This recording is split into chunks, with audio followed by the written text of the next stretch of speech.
Buenos días, doctores, ¿cómo están? Buen día, profesor. Buenos días, profesor. Buen día, profe.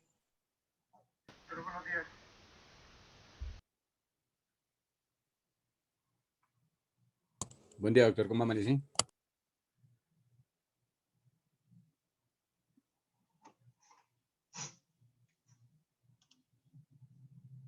Bueno, doctores, entonces comenzamos con el... Espérenme un momento.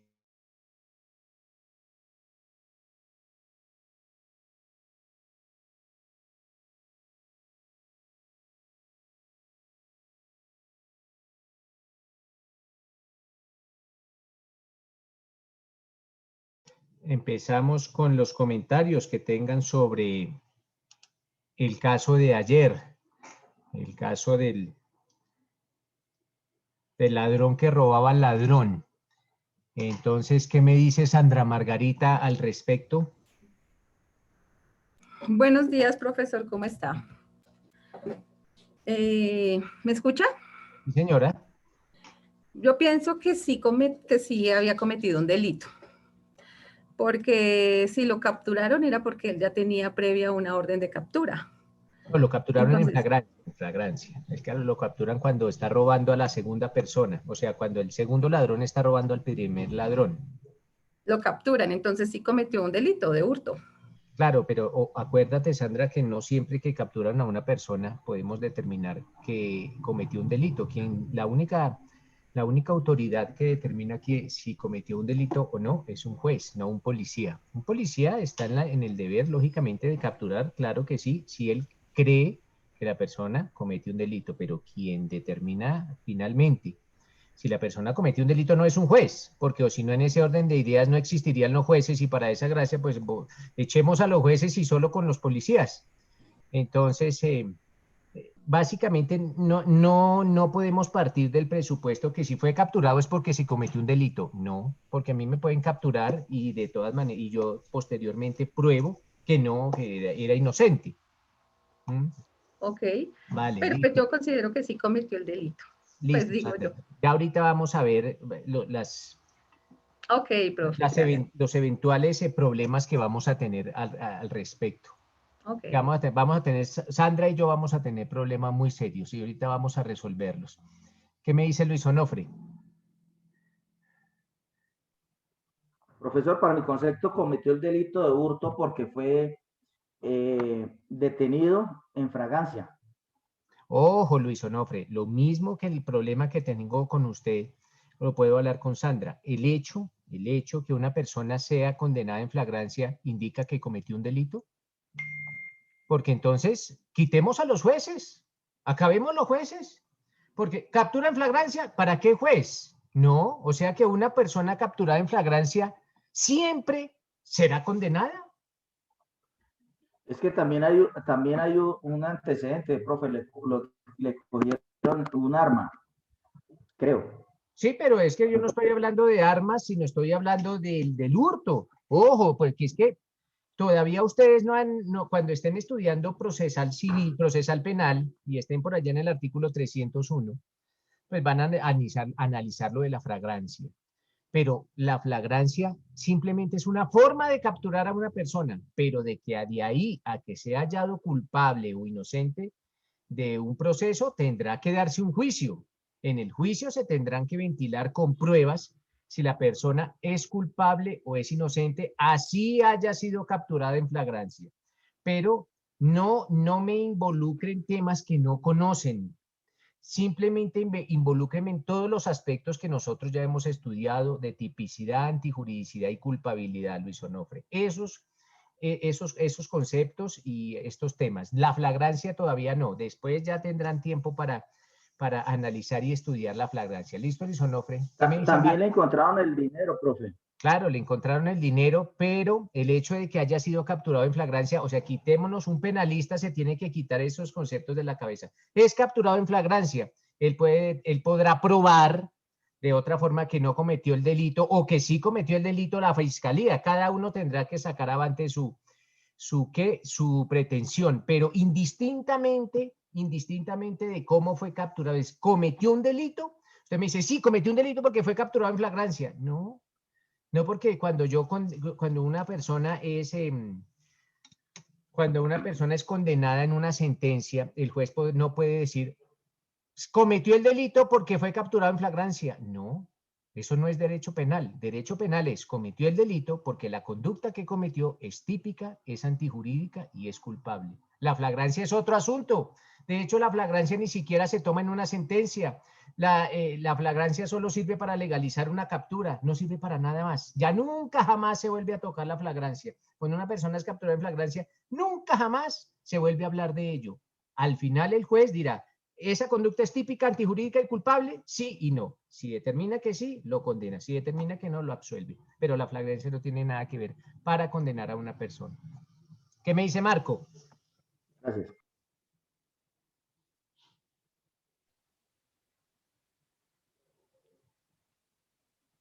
Gracias, doctor. Buen día. Cuénteme. Gracias. Pues yo digo que el delito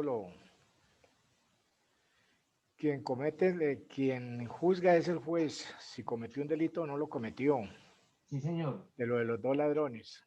Ajá, pero Marco, ¿qué pasó con el último ladrón? ¿Será que según su criterio, él cometió un delito? No, señor, para mí no. ¿Por qué? Tengo algo que saqué de que adagio, del adagio, ladrón que roba, ladrón no tiene 100 años de perdón. O sea que si usted es un juez de la República, Marco, ¿lo absuelve con base en ese adagio? No, doctor, porque la ley es diferente. Claro, pero es que estamos estudiando derecho, Marco, no estamos Sí, estudiando señor. adagios populares. Sí, señor. Sino Entonces, si que usted me dice que no es delito, dígame qué elementos del delito están ausentes. ¿Qué pienso que falta? pienso que primero fue delito, el que sustrajo el $1.000.000. El segundo, pues le busqué ese adagio porque el ladrón que roba al ladrón, pues tiene los 100 años de perdón. No sé, doctor, qué me determina ahí. Pero, Marco, ¿al fin es delito o no es delito? Para mí, sí, señor. El Ah, primero, el que perfecto. robó, sí, señor. Porque hurtó el millón de pesos, Sí, básicamente, señor. ¿cierto, Sí, Marco? señor. Sí, señor. Perfecto, listo, gracias. ¿Qué me Otra dice? preguntita, doctor. Ah, cuénteme. Discúlpeme que me vuelva a lo de los hermanos Noriega, que quería saber sobre el señor vigilante del edificio, qué lo llevó a suicidarse, su persona que llevó ese caso. No, pues es que básicamente pensaría, aunque uno no puede llegar a... eso no se logró determinar, pero lo que pasa es que en ese caso están los videos, se proyectaron unos videos de cuando llega Rafael con la niña, con Juliana. Llega Rafael con Juliana en una camioneta Nissan X-Trail y llega al apartamento EQ66. Este apartamento, este edificio EQ66, que de hecho lo construyó y lo diseñó Rafael Uribe Noguera, tiene un parqueadero subterráneo. El vigilante abre y observa, estos son parqueaderos en que el carro estaciona y hay un ascensor para vehículos y el ascensor baja el automóvil y ya lo deja en el sótano. Pero están los videos de cuando el vigilante observa a Rafael junto con la niña, porque la niña está en el puesto del copiloto, está acostada en el puesto del copiloto y el vigilante observa y el vigilante no hizo nada. De pronto, cuando lo entrevistó la fiscalía, este vigilante entró en un estado de nerviosismo que lo único que de pronto llegó a pensar fue en suicidarse. Sí, Eso es eso lo fue que lo yo, que yo. pero esto es lo que yo creo, esto es una especulación mía, porque eso nunca se logró determinar. Igual no era objeto del proceso, ¿no? Pero Sí, eso fue lo señor. que yo logré, digamos que sospechar, por utilizar alguna palabra. Muchas gracias, doctor. Muy Vale, sí, amable. señor. Gracias. De nada, Marco. ¿Qué me dice Judith? Judith. A ver. Hola, profe, buenos días. Profe, bueno, entonces, en el caso planteado, no hay delito de hurto por parte del segundo atracador, ya que el bien jurídico tutelado que se protege en el delito de hurto es el patrimonio. El primer ladrón no adquirió la propiedad del dinero, ya que el delito no es una forma de adquirir el dominio. Ese dinero proviene de una causa ilícita y se lo quitó a otra persona en contra de su voluntad. Por ende, a pesar de que él tiene el 1.000.000 de pesos, no es suyo. Entonces, si hacemos la revisión del TAC, como lo llamo yo, que es la tipicidad, la antijuricidad y la culpabilidad, perdón, es que estoy nerviosa, encontramos que la conducta del segundo ladrón sí es típica, o sea, sí hay tipicidad, pero no hay antijuricidad, ya que al robar ese dinero al primer ladrón, no puso en peligro ni lesionó el bien jurídico del patrimonio del primero, ya que este dinero no pertenecía a su patrimonio, ya que el acto jurídico a través del que se hizo el propietario era inexistente. Y pues como el primer ladrón ya había puesto en peligro y había lesionado efectivamente el patrimonio del verdadero dueño, entonces yo digo que el segundo ladrón no pudo lesionar al bien jurídicamente tutelado, por ende no hay antijuricidad y en consecuencia la conducta no es punible y pues yo lo estudié así como nos enseñó el profe y yo lo puse como TAC, que es tipicidad, antijuricidad y culpabilidad. Listo, vale, muchas gracias. ¿Vale? Cuénteme, Windsor. Profesor, muy buenos días. Buenos días. Profesor, para mí no hubo delito porque, pues aquí yo quiero aprender cuando la policía captura en flagrancia, eso también tiene que ver con conducir a la persona, eso una, ¿no? Y segundo, pues no hubo delito porque precisamente para que a él lo juzguen tendría que haber un denuncio y si él no tiene denuncio, pues no hubo ningún delito porque él únicamente de pronto por porte de armas lo podrían juzgar, porque si no hubo denuncia, él puede deducir que el dinero es de él. Entonces, para mí no habría delito. Windsor, yo ayer dije que se estableció probatoriamente lo que dije, o sea que lo que dije se probó. Se probó que ese dinero era hurtado y con relación a las capturas, no me vuelvan a hablar de las capturas porque ustedes o no saben o creen saber lo de las capturas, que es otro asunto completamente distinto. Sí. Lo mismo lo de las denuncias. Windsor, una de las formas en que el Estado puede abocar, y esto para que ustedes vayan teniendo claros esos conceptos que van a ver después por allá en su octavo semestre, una de las formas en que el Estado puede abocar conocimiento de la posible comisión de un delito es la captura en flagrancia. Entonces, sin necesidad de que haya denuncio, si la persona es capturada en flagrancia, esa es una de las formas que el Estado asume el conocimiento de una conducta que presuntamente es delictiva. Entonces, apartémonos un poquito de la captura. Simple y llanamente hagamos el ejercicio con relación a tipicidad, antijuridicidad, culpabilidad, preterintención, dolo, culpa, autor mediato, autor, todos esos conceptos que hemos visto anteriormente, ¿vale? Bueno, perfecto. Perfecto. ¿Qué me dice Sandra Milena? Ah, Sandra Milena ya habló. No, doctor, yo no he hablado. Ah, bueno, cuéntamelo todo, Sandra. No, pero básicamente lo que yo estoy de acuerdo con Judy en lo que dijo. Para mí no existe un delito porque a pesar de que fue un hurto, el ladrón, ese no es un modo de adquirir el dominio. O sea, el segundo robo no es un modo de adquirir el dominio. Por eso estoy de acuerdo con ¿Existió un hurto o no existió un hurto? Sí, sí existió, pero como si fue un ladrón el que robó al otro. Claro, Sandra, pero si existió un hurto, entonces hay delito, porque hubo un hurto. Bueno, ahí sí lo hay, doctor, pero para mí no iría a la cárcel. Porque vuelvo y lo que explicaba Judith, él lo que hizo fue, era una plata que él se había robado, ¿sí me entiende? Sí. Entonces eso no estaba, y el hurto no es un modo de adquirir el dominio. Claro, pero entonces no hubo hurto. Ay, no, ahí me enredo, pero para mí lo que Judy es, no claro, hay Sandra, delito. Pero te pregunto. Para mí no lo habría. La pregunta básicamente es, ¿hubo delito de hurto o no hubo delito de hurto? Entonces tú me dices, sí hubo hurto, pero no hay delito. No, pues entonces si hay delito, o sea, son dos cosas que tienen que ir de la mano. Si hay hurto, hay delito. Si no hay hurto, no hay delito. Ya tienen que ir de la mano. No podemos afirmar que hubo un hurto, pero no es delito, porque precisamente el hurto es el que es considerado como delito. Entonces, básicamente lo que me quiero, a ver si de pronto le entendí a Sandra.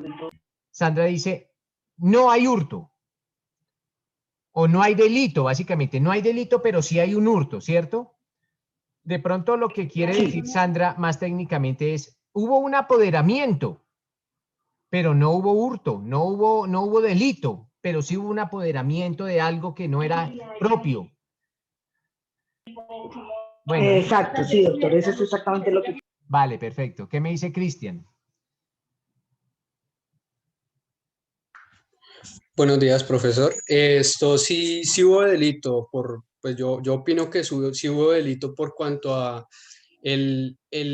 al primer ladrón al cometer el robo, ya ese dinero ya hacía parte de su patrimonio, ¿sí? Entonces lo que hizo el segundo ladrón fue lesionarle como tal el patrimonio de ese primer ladrón.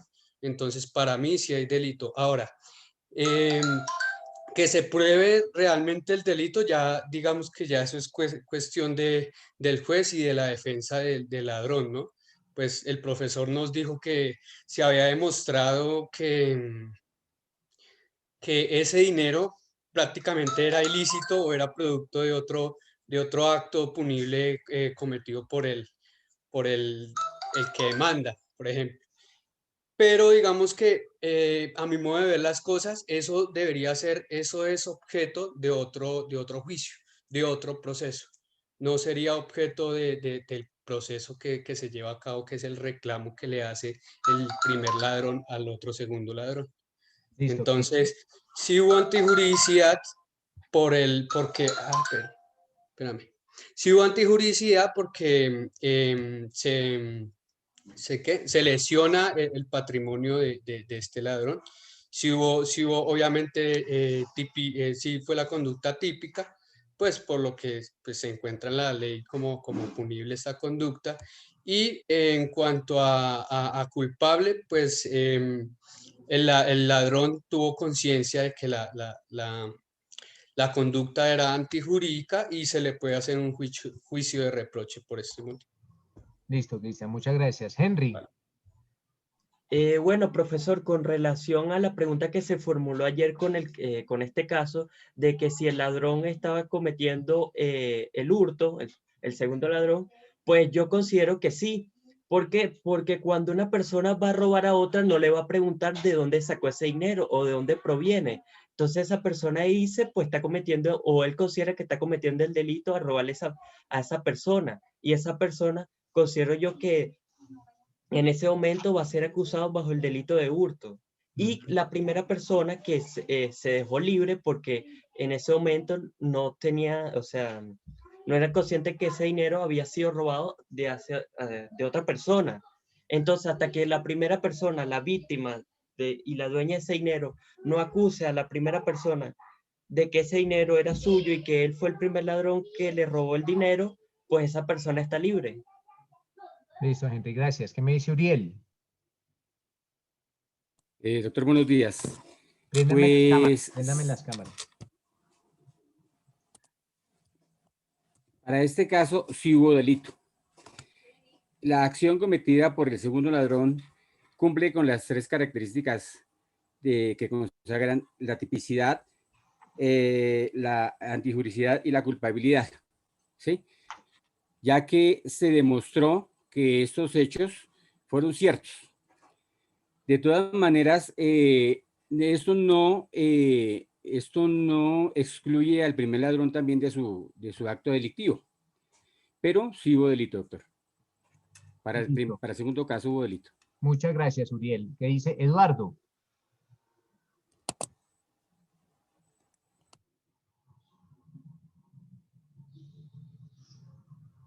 Buenos días, profesor. No, prácticamente lo mismo que opina el compañero Uriel.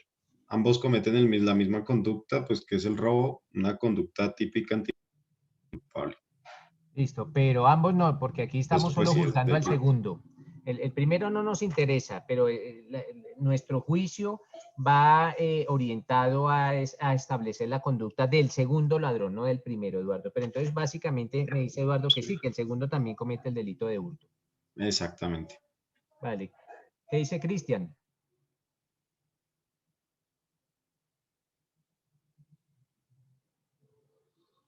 No, profe, yo ya había hablado. Listo. Diana.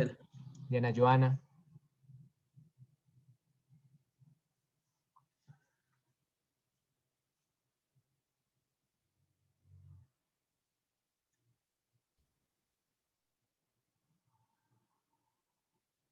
Te escuchamos, Diana Joana. Tienes como apagado el micrófono.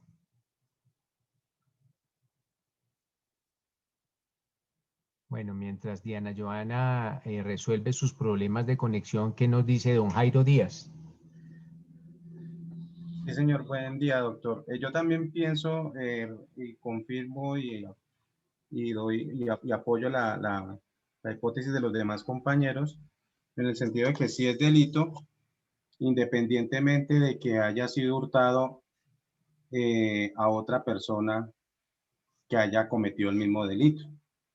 El Código Penal no distingue o no justifica una acción punible o una acción dolosa, no la justifica. Si él cometió ese hurto y se apropió de un patrimonio ajeno, faltó al bien jurídico. Gracias, Jairo. ¿Qué nos dice Adán? Buenos días para todos, profe, buenos días. Buenos días. No, claro, o sea, en mi ignorancia, pero claro que hubo un hurto, o sea, porque se sustrajo algo que a él no le pertenecía y por supuesto que lo hizo propio de él para su bien y goce, sin utilizar ningún medio legal para adquirirlo. Entonces, de ahí parto de que es un hurto. O sea, para mí lo tengo claro. Y efectivamente, pues eso atentó contra un bien jurídico, que es el patrimonio. Hay de que si el patrimonio del otro ladrón se lo consiguió mal habido, pues yo no sé, pero robó, sustrajo algo que no era de él y sin los medios legales. Listo, Adán, muchas gracias. Viviana, ¿qué nos dice Viviana?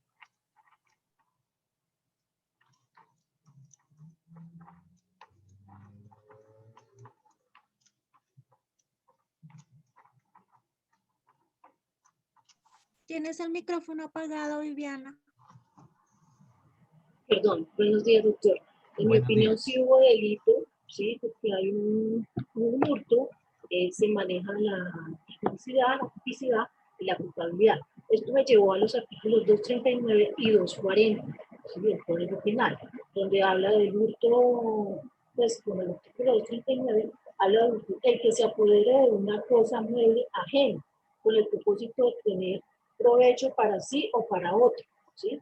Y en el artículo 240 me lleva a decir cuando la víctima en condiciones de indefensión o inferioridad o aprovechándose de todas estas condiciones. ¿Sí? Ese es mi punto de vista, doctor. Viviana, muchas gracias. Diana Duque. Gracias, doctor. Doctor, para mí no hay delito. ¿Por qué, Diana? Durante la búsqueda que estuve realizando, yo empecé a mirar cuál era la diferencia entre robo y hurto. Y en esa búsqueda encontré que el Código Civil dice, textualmente, con la ejecución del hurto se viola la posesión de las cosas muebles, considerada como el mero estado de hecho, cualquiera que fuera su origen, de tal manera que la nueva posesión no será, o sea, será considerada ilegítima, por lo tanto no era parte del patrimonio. Entonces, cuando se verifica el artículo 9, que son las conductas punibles, entonces es típica, sí, porque está en la norma, en el artículo 239 aparece el delito del hurto y en la 240 pues aparece el hurto agravado, dependiendo su definición. Hay culpabilidad, sí, porque la persona lo está haciendo con conciencia, pero cuando lo verifico en el lado antijurídico dice que debe lesionar un bien jurídico tutelado, ya sea de forma formal o de manera material. pues como no hace parte del patrimonio del nuevo ladrón, pues no está atentando contra su bien jurídico tutelado. Entonces, para mí no hay delito. No Gracias. cumple con los 3 puntos. Gracias, Diana. ¿Qué nos dice Sergio?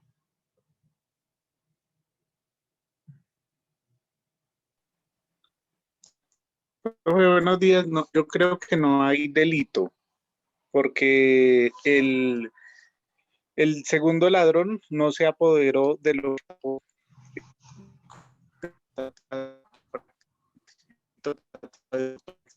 hurto, y el hurto es de un bien tutelado. Listo. ¿Quién más?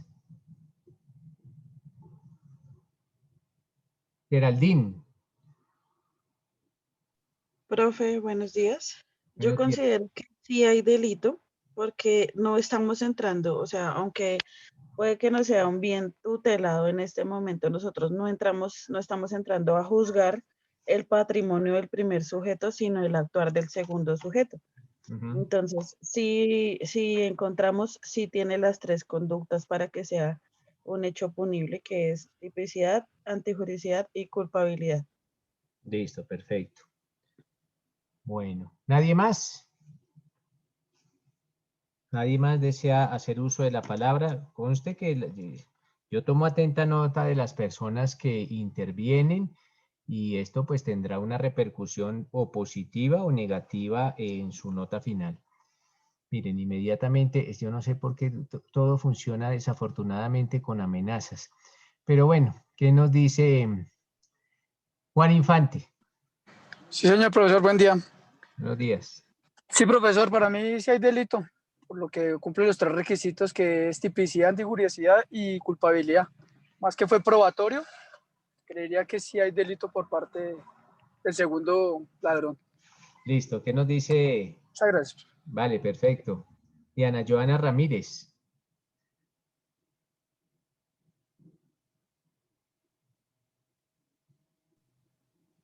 Buenos días, doctor.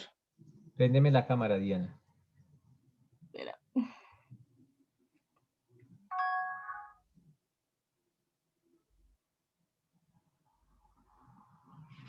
¿Ahí me ve? Nadie, absolutamente nadie la ve, Diana. Dios.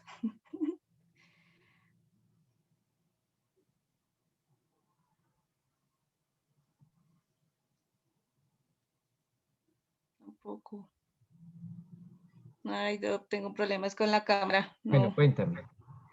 Bueno, para mí sí hay delito porque independientemente de que haya hurtado al otro ladrón, tuvo la intención, el dolo.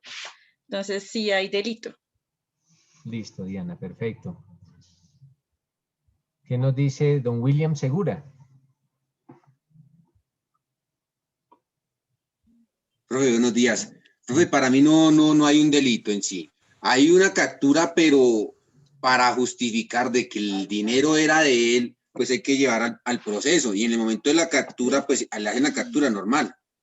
Pero para que comience un proceso que hay un delito, tendría que el primer ladrón, justificar de dónde vienen esos ingresos. De dónde, o sea, en qué momento le vulneró su patrimonio. Listo. Para mí no hay delito todavía, profe. Vale, perfecto, gracias. ¿Qué nos dice don Alejandro Caicedo? Profe, buenos días. Permíteme, ya prendo la cámara. Listo, vale. Profe, la cámara la tengo dañada y no sé cómo darle la... Ah, no, ya. Listo, pero cuéntenos, Alejandro. Ahora sí, ya, perfecto. Listo, profe. Pues para mí no existe un delito.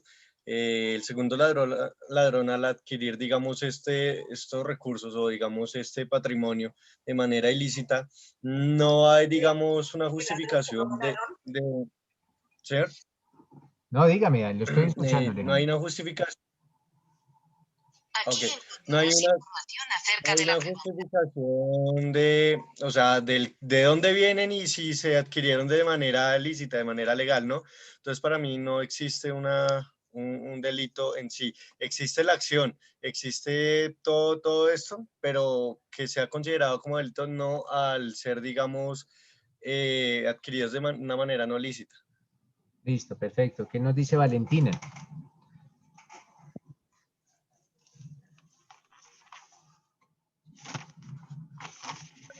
Buenos días. Valentina, la cámara. Qué pena, doctor, estoy desde el teléfono y no tiene cámara. Ya, cuénteme. Bueno, yo considero que, pues, que la conducta, sí, o sea, esto sí es un delito, porque la conducta cumple con las características para clasificarla como una punible, y el hecho de que no se pueda justificar de una manera lícita la adquisición del patrimonio solo se debería tomar como una disminución de la pena a aplicar al agente. Vale, perfecto. ¿Qué nos dice Alexandra?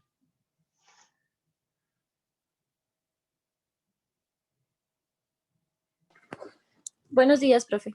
Buenos días. ¿Tampoco tiene cámara, Alexandra? Sí, sí, señor.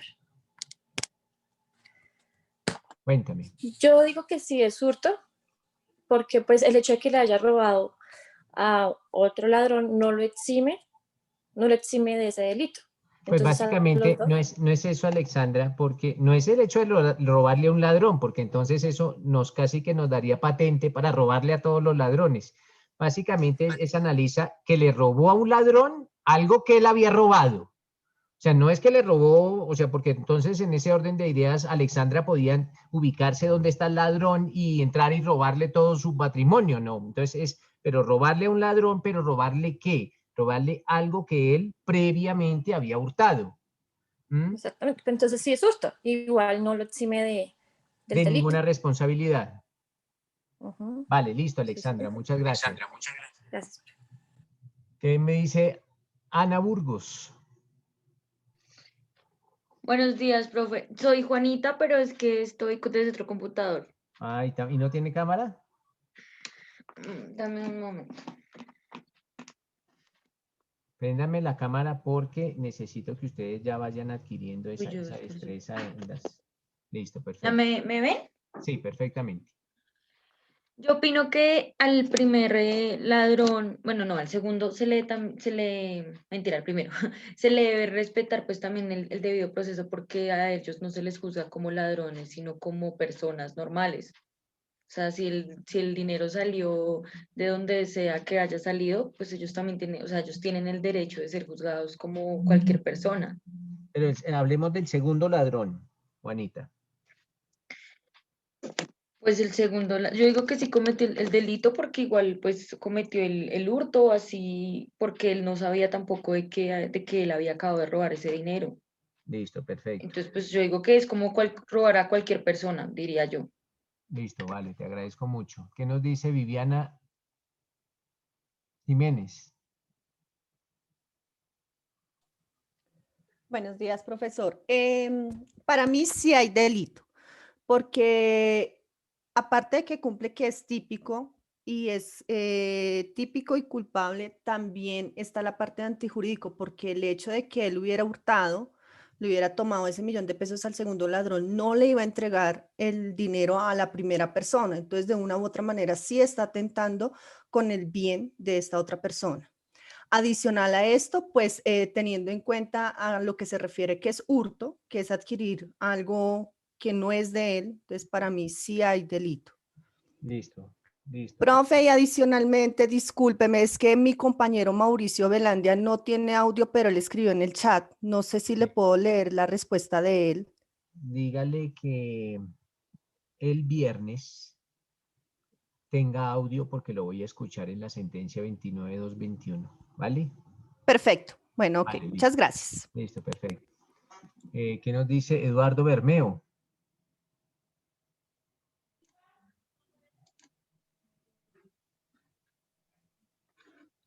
No, profesor, que pues... Pero usted ya había hablado, Eduardo. Sí, Ya, sino que entonces no, tenga otra opinión. espérenme, porque ya eso se llama réplica. Lo que está haciendo, lo que está haciendo Eduardo en derecho penal, para que lo aprendan, se llama réplica. Eso, digamos, volver a alegar. Ojo, ya lo aprendimos, se llama réplica. Entonces, pero entonces ya Eduardo sabe que es una réplica, pero por ahora, hombre Eduardo, no vamos a tener el derecho de réplica. Dirán que es una violación a los derechos, y sí, es una violación a los derechos, pero por ahora no vamos a hacer réplicas, Eduardo, ¿vale? Ok, profesor. Listo, ¿qué me dice Sara? Hola, profe, buenos días. Ya le prendo la cámara.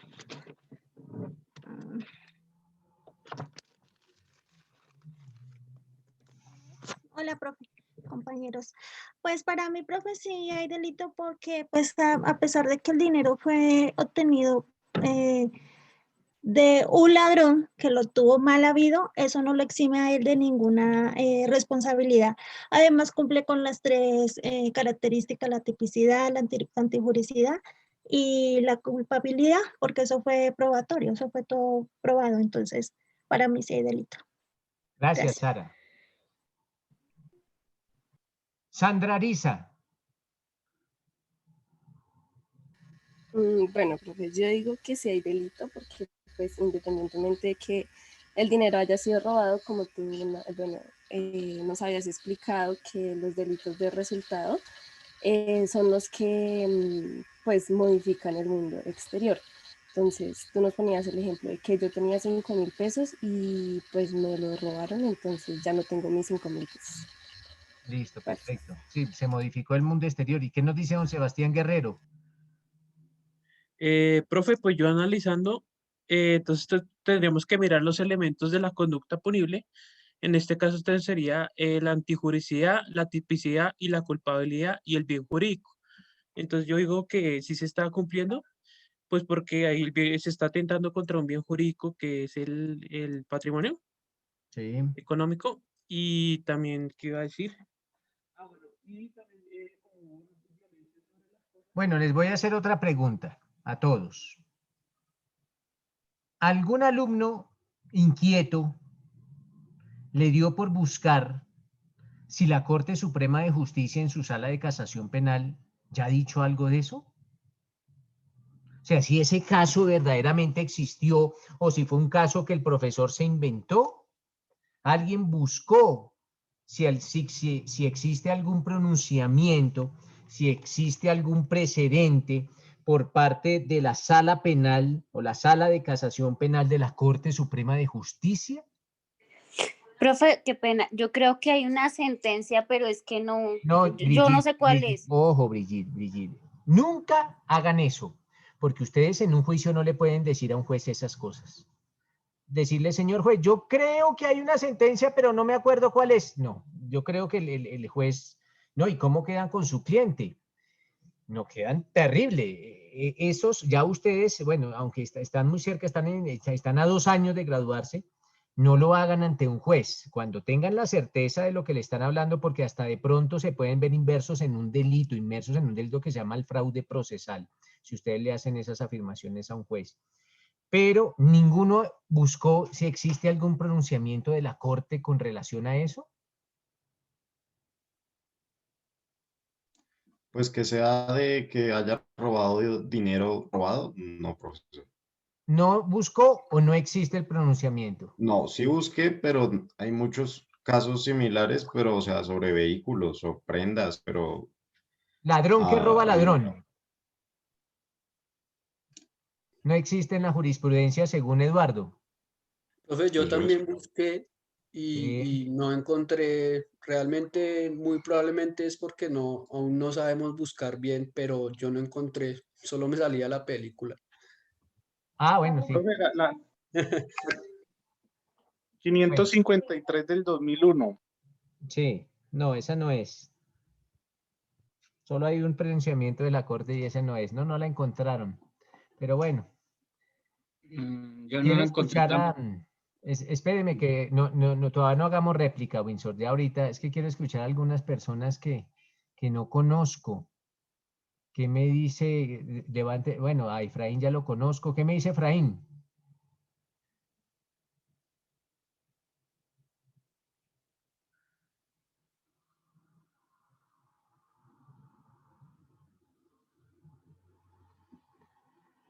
Bueno, bajemos la mano, les agradezco mucho, ahorita volvemos a intervenir, doctores, Me preguntó. ya Bárbara, ya, es que yo ya te conozco, Bárbara, entonces no vamos a... Ay, gracias. Doctor, ¿me escucha? Sí, lo que pasa, cuénteme, Efraín, rápido para que se nos está yendo toda la clase en esto y me afana, pero cuénteme. Doctor, yo también estoy indagando con respecto a que si el caso estaba, pero la verdad por conocimiento no sabemos buscar bien esas, inclusive en Palo Quemado ahí venden videos y venden, eso le quería consultar, venden unos sitios donde también, no sé si esto nos pueda servir a nosotros como manera de consulta, Sí, pero la verdad no encontré. básicamente sirven los CDs, sirve Google, pero la forma más práctica de buscar es en la misma página de la Corte Suprema de Justicia, en la relatoría y en la Sala de Casación Penal. Aunque esta práctica la irán adquiriendo con los años. Esto es poco a poco, pero siempre busquen, aparte de lo que digan los libros, aparte de lo que diga el código, si eventualmente existe algún pronunciamiento de la Corte Suprema de Justicia. Ahora bien, lo que diga la Corte es la verdad. Digamos que tenemos que asumirlo como un dogma, así no estemos de acuerdo. Si no estamos de acuerdo, tendremos algunas herramientas jurídicas para indicar que la sentencia de la Corte Suprema de Justicia es cerrada y esto lo vamos a ver el viernes de pronto. Pero bueno, básicamente yo quiero escuchar a Sandra, Sandra creo que se llamaba la doctora que habló por primera vez. La primera persona que habló, ¿quién fue? Yo, profesor Sandra Margarita. Entonces, préndeme, porque yo dije que tenía algún conflicto contigo, ¿cierto, Sandra? Sí, señor. Listo, Sandra. Entonces, viene la pregunta. Necesito que te ubiques en tu Código Penal en el artículo 239. En el artículo 239. Sí, señora, 239 del Código Penal. Ya, profe, dame un segundo.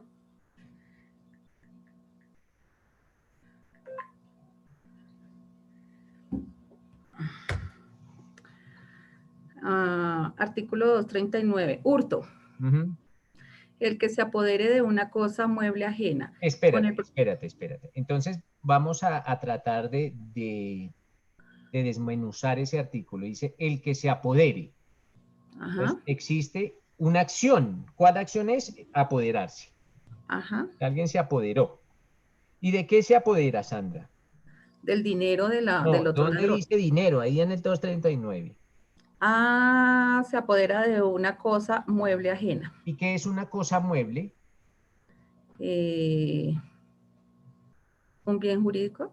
Claro, no, es algo que se puede trasladar de un lugar a otro. En eso se diferencian básicamente los muebles de los inmuebles. No es lo mismo un tractor a una casa.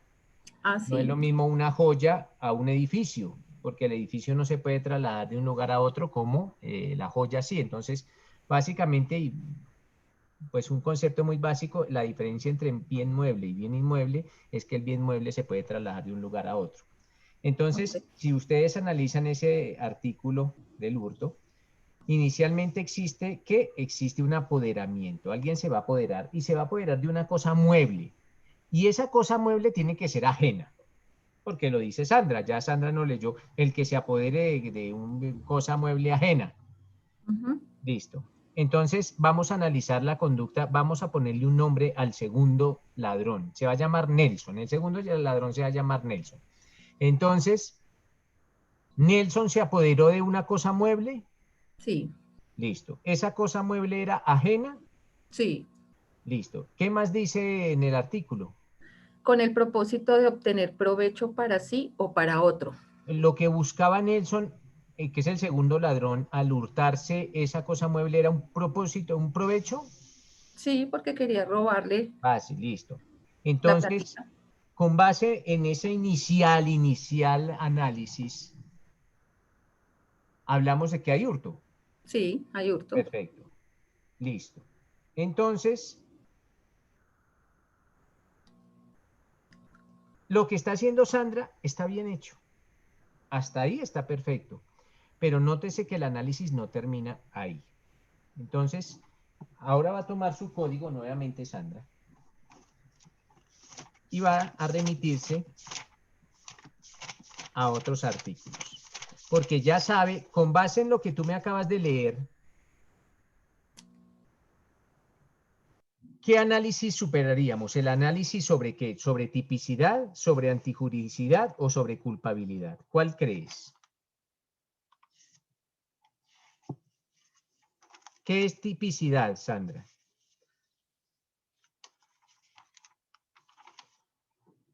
Apagaste el micrófono. Que está escrito en el código. Entonces, con base en lo que me acabas de hablar, está allá en el artículo 10, con base en lo que me acabas de decir, ¿la conducta del señor Nelson es típica? Sí. Listo. Entonces, ojo, es típica. Y en eso estamos de acuerdo Sandra y yo. La conducta es típica. Viene a la segunda pregunta. Sandra, para ti, ¿en qué consiste la antijuridicidad? Para mí, la del artículo 11. Pues que está violando un bien Jurídico. jurídico. De hecho, lo está lesionando. Sí. No violando, sino lesionando, o lo está poniendo en peligro. Sí. Entonces, Sandra, ¿cuál es el bien jurídico que se protege con el delito de hurto? ¿El bien mueble? No, el bien jurídico es el patrimonio económico. Si estás en el 239 dice, ¿delitos contra qué? Contra el patrimonio. Contra el patrimonio económico. Entonces eso es lo que se protege. El Estado o el legislador, cuando consagra esa conducta como un delito, está protegiendo básicamente el patrimonio económico de nosotros, de la sociedad. Entonces, cuando una conducta sí sea típica, ya superando el análisis de tipicidad, el examen empieza a efectuarse con relación a la antijuridicidad. Y aquí dice Sandra, ¿que el hurto protege el patrimonio económico? Sí, lo protege. Sí. Ahora, ¿protege el patrimonio económico de quién? De la sociedad, pero de su legítimo dueño, legítimo tenedor. Entonces, te pregunto, Sandra, el dinero que tenía Nelson, el dinero que tenía el primer ladrón, porque Nelson es el segundo ladrón, entonces, el dinero que tenía el primer ladrón, ¿hacía parte de su patrimonio económico? Pues yo pienso que sí, porque como se lo había robado al otro, no tenía nada, pero ya después de robarle ese $1.000.000, pues ya le entró al patrimonio de él. O sea, Sandra, que si tú sales y robas a alguien y ese bien que robaste, lo entras allá a tu casa, a partir de ese momento, ¿eso es de tu patrimonio económico? ¿Tú puedes decir que eres la dueña de eso? Pues yo creería que sí. No, la respuesta es no, Sandra. ¿Por qué? Para que un bien entre al patrimonio económico debe tener una causa. Tú debes adquirir el patrimonio por algo, o porque te ganaste ese dinero fruto de tu trabajo, o porque lo heredaste, el bien, o porque te lo donaron, pero tiene que ser una causa lícita. Tiene que haber una causa lícita. ¿Cómo adquiriste tú ese bien? Lo puedes adquirir de 1000 formas. Sí. Lo importante es que, como lo adquiriste, sea lícito. Heredar es lícito. Heredar es lícito. Que haya sido beneficiaria de una donación es lícito, porque alguien te dona. Espérame un momentico.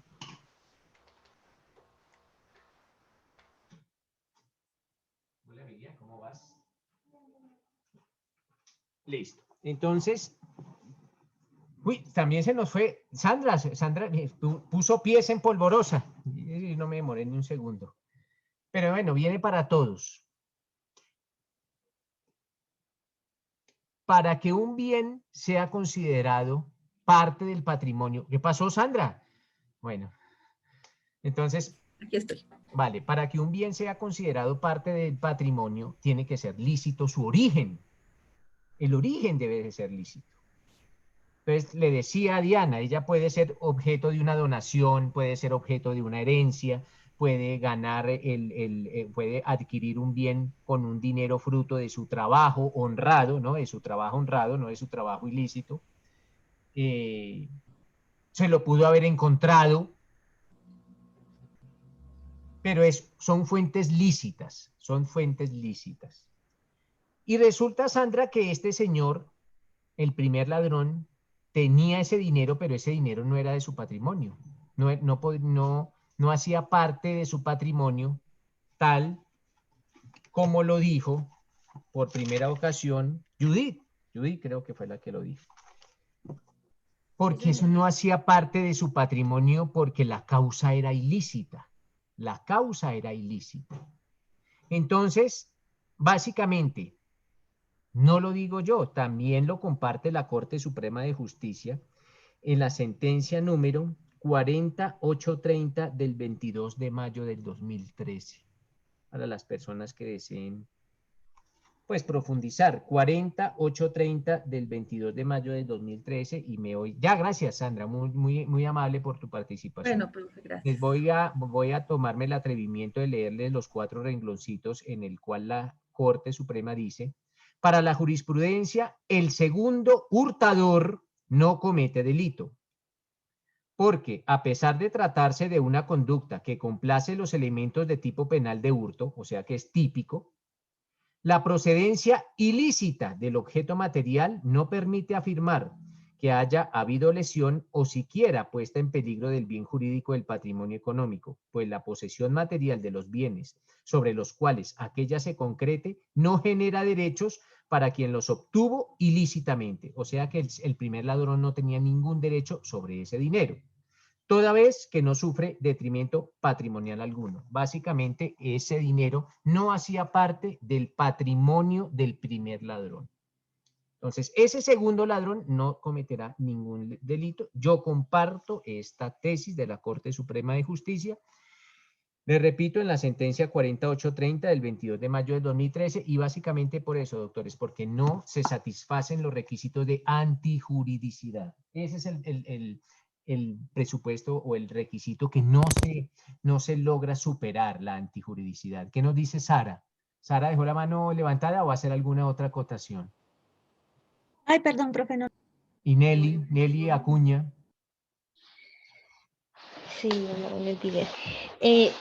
Bueno, pues respecto a lo que acaba de decir, pues me atañe una duda, ¿no? Pues si su merced dice que si es conseguido pues ilícitamente, entonces, pues, no sé si me ocurre, no sé si llega el tema. Si, por ejemplo, los narcotraficantes que tienen ingresos ilícitamente, ellos también, o sea, si los roba otra persona, esa persona que los roba no comete delito. No cometería ningún delito, Nelly, lo dice el profesor y lo dice la Corte Suprema de Justicia. Entonces, Nelly, ojo, si le ves algo a un narcotraficante, lo puedes hurtar, te puedes apoderar de eso y no vas a tener ningún delito. No sé si tenga otra consecuencia, pero penal no. Penal no la va a tener, o sea, por cuenta de la justicia colombiana no va a tener ninguna. ¿Qué dice Jairo? Sí, señor, pues ejemplos se pueden dar innumerables, pero en el caso que toca la compañera, en el caso de los funcionarios públicos, como la policía, cuando hacen allanamientos y capturan a unas personas con elementos prohibidos, en este caso dinero, dólares de dudosa procedencia, la policía tiene algún funcionario que decida apoderarse de esos dineros que incautan. O sea, no es delito, no es castigado penalmente. Lo que pasa, Jairo, es que quien decide eso al final es el juez. Un policía no es un juez. Un policía nunca puede determinar, si yo soy policía y lo capturo a usted con un dinero que dice usted que es de dudosa procedencia, quien dice si es de dudosa procedencia no es un juez, no es un policía.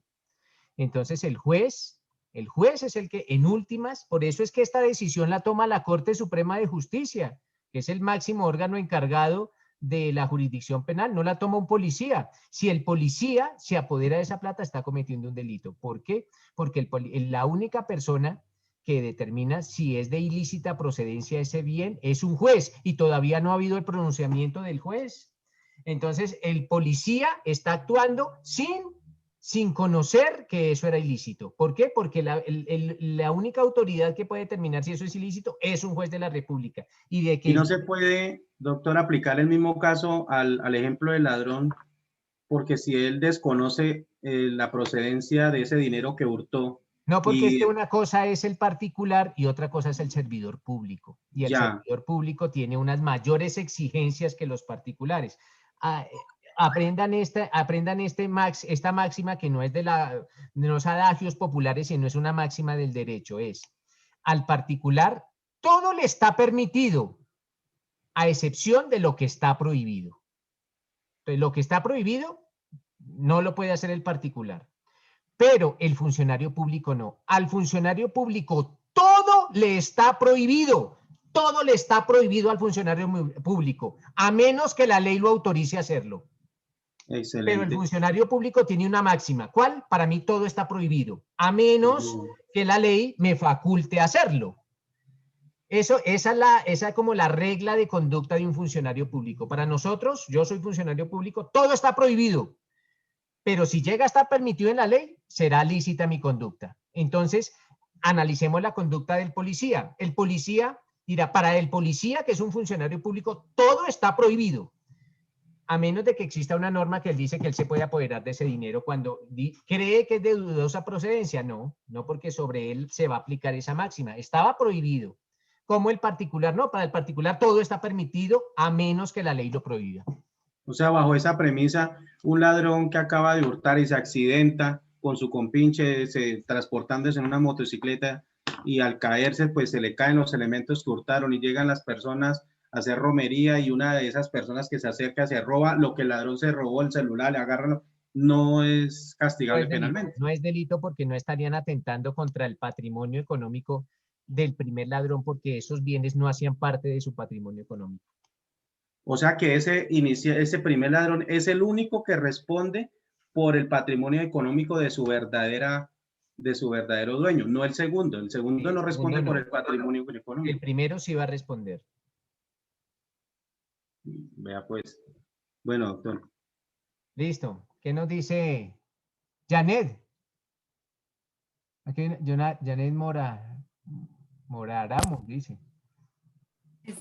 No, pues ya básicamente su merced me resolvió esa inquietud en cuanto a lo del policía, porque pues a veces hacen allanamientos y si los policías se quedan con algún tipo de para elemento. Los policías todo está prohibido, a menos de que esté permitido. Pues no solo para los policías, sino para todos los empleados públicos. Listo, profe, gracias, era eso. Cristian.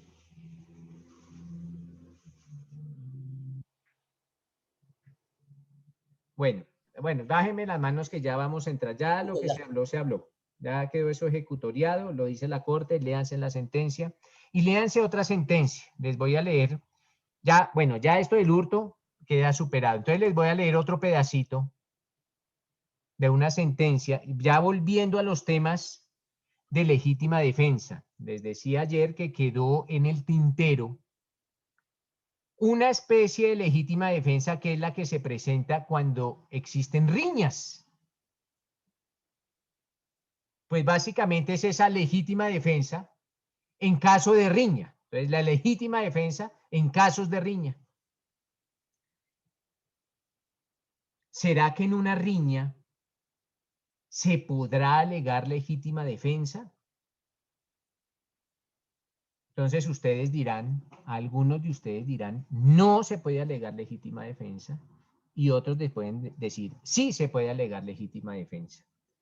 Y básicamente, doctores, las dos respuestas están acertadas. La respuesta no es buena o es mala con respecto a decir sí o decir no, sino con base en lo que argumenten. Pero ¿una persona puede alegar legítima defensa en riñas? No. ¿Por qué? Y hará su sustentación, defenderá su respuesta Con base en esa defensa que realice, el profesor podrá decir que la respuesta es buena o es mala. Otra persona podría decir, sí, se puede alegar la ilegítima defensa y defiende su postura. Y la respuesta también podrá ser acertada. Y les digo por qué. La Corte Suprema de Justicia ya estudió también este caso. La jurisprudencia emanada por la Sala de Casación Penal de la Corte Suprema de Justicia estudió este caso. ¿Cuál? El de la legítima defensa en casos de riña. En una sentencia. En la sentencia 28940 del 21 de septiembre del 2009. Y me voy a permitir leerle los 4 rengloncitos. Dice, pues bien, en el entorno de una riña, dada su naturaleza ilícita, entonces partimos de la base que una riña es ilícita, por cuanto sus protagonistas tienen la intención de causarse daño recíproco, no es viable en principio reconocer la excluyente punitiva de la legítima defensa. Entonces, en principio no es viable hacer uso o utilizar la legítima defensa en un caso de riña. Pero a renglón seguido dice, salvo cuando los contrincantes rompen las condiciones de equilibrio del combate. Esto quiere decir que en una riña tiene que existir un equilibrio del combate. Entonces, si uno de ustedes, por ejemplo, Windsor, dice, profesor, vámonos a la pelea. Vámonos a la pelea. Windsor saca cuchillo y yo saco cuchillo. O no tenemos cuchillo, a mano limpia. Y empieza la riña. Y de pronto yo saco un arma de fuego. Windsor no contaba con que en esta confrontación yo fuera a sacar un arma de fuego.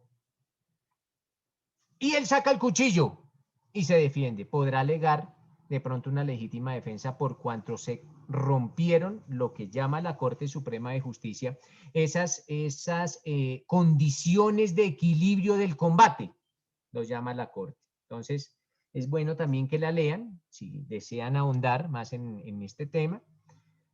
Es la única sentencia que hay sobre legítima defensa en casos de riña, y es la 28940, les repito, 28940 del 21 de septiembre del 2009, aunque solo hay una 28940, no, ese número nunca se va a volver a repetir. De hecho, la magistrada ponente ya no lo es de la Corte, ya terminó su periodo, la abogada María del Rosario González, ella es la que sacó esta sentencia, la que pues fue la abogada, la magistrada ponente de esta sentencia. Entonces, esa es el único pronunciamiento que existe sobre la legítima defensa en casos de riña. Ahora volvemos, doctores, a las causales del artículo 32. Y ayer quedamos con la teoría del error. Estábamos hablando de una especie de error, de una de las modalidades de error que se denomina el error de tipo. Y les decía que básicamente la persona sabe, la persona conoce que su conducta es delictiva. Sabe que es delito, pero con su actuar no cree estarlo cometiendo. Ojo, no cree estar cometiendo ese delito, pero él sabe que la conducta es delictual. Entonces les ponía el ejemplo de la chica que tiene 13 años, pero por su contextura física y por las condiciones en las cuales la conocí en una fiesta, pues no tuve posibilidad de actualizar mi conocimiento. Cosa distinta es que yo me vuelva novio de esta muchacha y lleve con ella 2 o 3 o 4 meses. Luego, en esos eventos sí tenía yo la oportunidad de corroborar que efectivamente tenía 16 o 17 años, como erradamente me lo comentó. Pero en este caso hipotético, yo acabo de conocer a la muchacha en una fiesta, su contextura física me indica que eventualmente puede llegar a tener la edad que ella me indica, 16 o 17 años, pero eso era una mentira, tenía 13 años. Simplemente caí en ese error. Básicamente en ese consiste el error de tipo. ¿Sobre esto tienen alguna pregunta, doctores? No, señor, profe. Listo. Pilar. Pilar la veo porque que quiere hablar, pero no, Pilar Suárez. Listo, perfecto. Entonces, doctores, esa es la primera clase de error que existe, el error de tipo. Existe otra... Ah, Profesor, bueno, sí, qué dígame. pena. ¿Me podría dar otro ejemplo del error de tipo? O sea, diferente a lo del, o sea, como el engaño. No, es que precisamente es un error. No digamos que es un engaño, sí, pero precisamente la persona está actuando con base en un consentimiento o en un convencimiento errado de que su conducta no es delito. Yo le ponía allá también el caso del cazador que apunta y dispara creyendo, está en el bosque, está en una región selvática, en una labor de caza, y él apunta y dispara creyendo que se encuentra, pues que se trata de algún animal, y era una persona que nunca sabía que se encontraba, nunca supo que se encontraba en ese lugar. Y él disparó con el pleno convencimiento de ejercer sus labores de caza, con tan mala fortuna que era una persona que de pronto había sido secuestrada y se encontraba huyendo de sus secuestradores. Entonces, en ese caso también podrá hacerse uso de la figura del error de tipo. Error de tipo. ¿Qué me dice Windsor? Profesor, una pregunta cuando dijo que con el actuar a la persona a veces no sabe en una riña. Aquí puede entrar, digamos, la medicina, la psiquiatría o la psicología en el sentido de que cuando una persona se enerva, se altera, producto, por ejemplo, de la riña, a veces la persona no sabe quién es. Entonces, lo que viene el caso de que en un minuto, en un segundo, la persona fuera de ser supuesta. Entonces, en el derecho, en la ley, no existe algo que entren a evaluar esa parte, a ver si eso lo exime de ese proceso. Windsor, ¿usted tiene un código penal ahí? Apágueme la cámara. ¿Usted tiene un código penal ahí? Sí, señor. ¿Qué dice el 57? Vamos a ver. Sino que es que no hemos llegado allá, pero ¿qué dice el 57? A ver si el mismo código le responde a Windsor.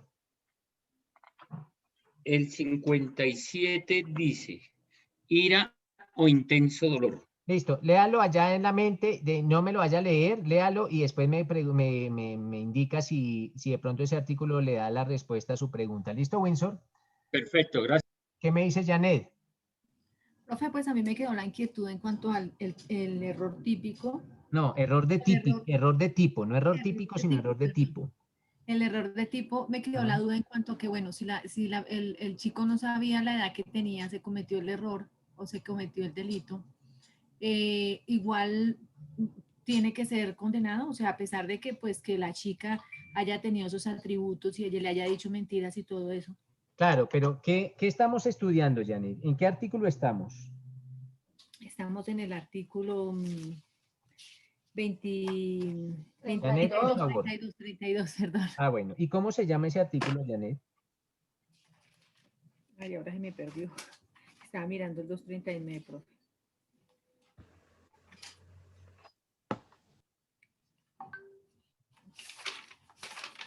Ausencia de responsabilidad. Ausencia de responsabilidad. Ausencia de responsabilidad. Entonces, si ese artículo se llama circunstancias de ausencia de responsabilidad o causales de ausencia de responsabilidad, quiere decir que si la persona se encuentra en alguno de esos numerales, no tendrá ningún delito. ¿Listo, Janet? Listo, profe, gracias. Vale, ¿qué me dice Diego?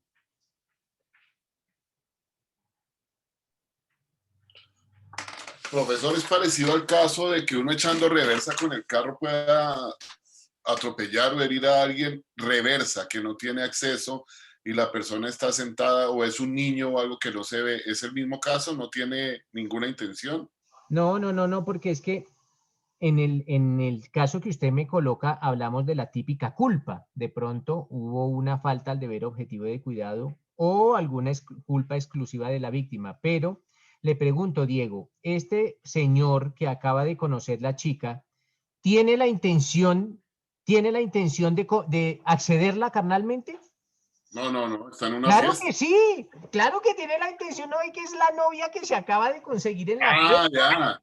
Claro que sí, hombre, si va a la fiesta, la morenaza esa muy chusca, muy voluptuosa, le dice, vamos, yo ya tengo 17, yo ya puedo hacer y deshacer. Entonces Diego dice, no, vamos. Entonces Diego dice, entonces uno pensaría, ¿Diego tenía la intención de accederla? Sí. Claro, los dos tenían la intención básicamente. Lo que pasa es que Diego sabe, porque Diego es abogado, sabe que si así la acceda carnalmente, así exista el consentimiento de la chica, si ella tiene menos de 14 años, siempre va a ser delito. Pero como usted la ve más grande, mejor dicho, Diego mide 1,80 y esta muchacha mide 1,85 y es muy voluptuosa, como les dije ayer, pues Diego dice, no, esta muchacha que va a tener 13 años, yo le cree a esa muchacha, le cree que efectivamente tiene 16 o 17 o los que le haya dicho más de 14, pero él quiere accederla, entonces él quiere hacerlo. Lo que pasa es que estás en un error con relación a que si esa conducta será delito o no. Él cree que no es delito porque viendo esa muchacha, dice, no, esta muchacha ya tiene más de 14, entonces él está errado, pero él quiere hacerlo, como en el reversa nunca quiso hacerlo.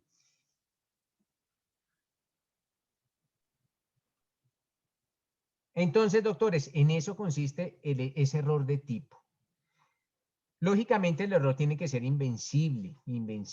¿Y qué determinará si el error es vencible o es invencible? Pues las circunstancias como se cometa o como se presenten los hechos. Eso nos podrá llegar a determinar si el error es vencible o invencible.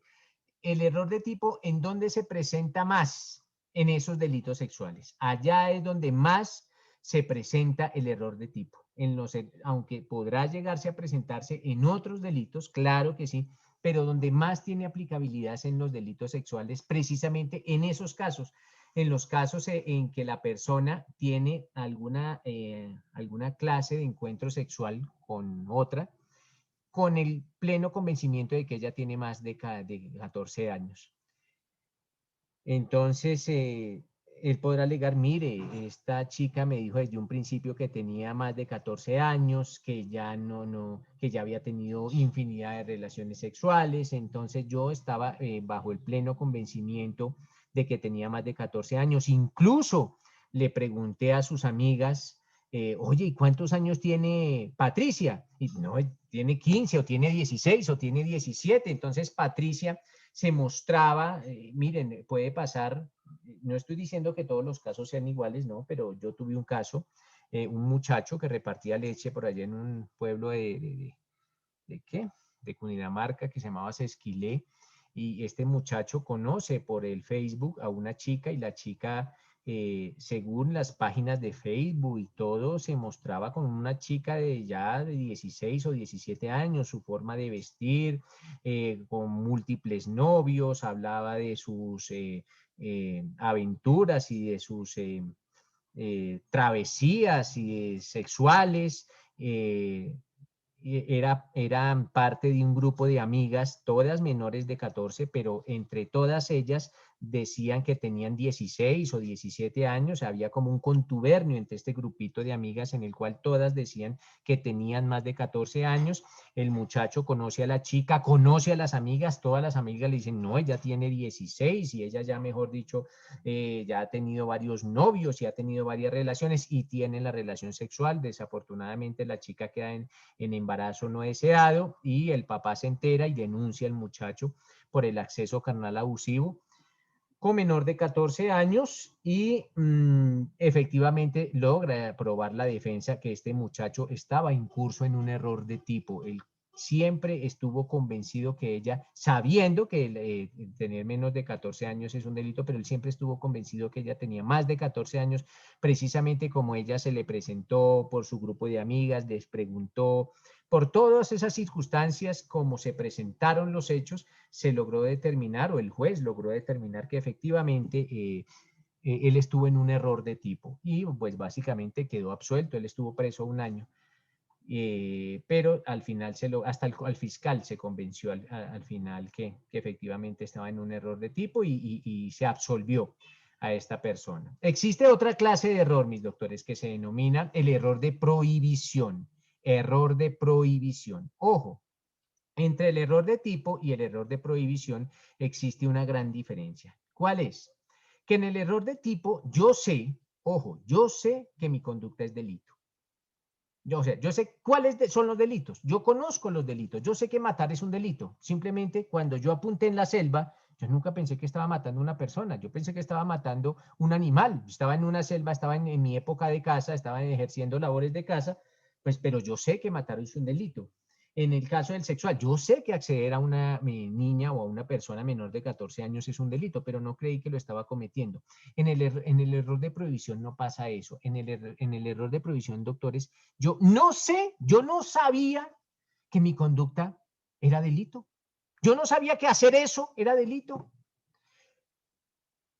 La gente, miren, hay algunos abogados que ni siquiera podría decirle abogados que a veces utilizan una máxima del derecho, que para ellos, allá en su mente errada, dicen, la ignorancia de la ley no es excusa. Pues eso es completamente falso, porque la ignorancia de la ley en materia penal sí es excusa. Él no sabe que lo que está haciendo es delito. Entonces, un ejemplo, lo entendemos mejor con un ejemplo. Esta persona no sabe que lo que está haciendo es delito. No sabe, no tiene conocimiento de las leyes colombianas. Entonces, en Colombia, es delito portar droga. En Colombia es delito portar droga, siempre y cuando esa cantidad exceda la dosis personal.